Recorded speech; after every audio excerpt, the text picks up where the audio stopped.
মিয়া ভাই তুমি কেমন আছো মিয়া ভাই? হাসি তো মেলার সময়, তোর মুখটা তো দেখে গেলাম। মিয়া ভাই তোমার চোখে পানি কেন মিয়া ভাই? এটা হইতেছে খুশির কান্দন। আমার সেই ছোট্ট জামিল আজকে এত বড় মস্ত অফিসার হয়েছে, খুশিতে আমি কান্দন না, কেনা কানবো ক? আমার তো অফিসে তুমি বানাইছো মিয়া ভাই, নিজে না খেয়ে না পড়ে আমার এত বড় করছো।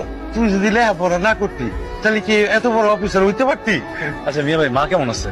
মা আছে ভালো, তোর শরীরটা ভালো যাইতেছে না। তো মুখটা কেমন শুকায় গেছে, দেখে মনে হয় কিচ্ছু খাও নাই। চলো দুই বেলা একসাথে ভাত খাও। শোন বোমা, আমার এত কিছু খাওয়াই দিছে যে আজকে সারাদিন আমার আর কিছু না খাইলেও চলবো। তুই যা। মিয়া ভাই তোমার আমি চিনি না, লিমা কিছু বলছে তোমারে? লিবা আমারে কি করবো? ও হইতেছে আমাদের ঘরের লক্ষ্মী, আমি ওর বড় ভাই না। যাক যাক, আচ্ছা না গেলে হয় না মিয়া ভাই? তোরে না কইলাম মায়ের শরীরটা ভালো না, মা একা রয়েছে বাড়িতে। যা তো, যা বাসায় যা খাওয়া দাওয়া কর, যা। ধরো এই টাকাটা রাখ। টাকা লাগবো না, আমার কাছে টাকা আছে। বাড়ির জন্য কিছু নিয়ে যাও। আমি পাগল, লাগলে আমি তোর কাছে ফোনে চাই আনি অনেক।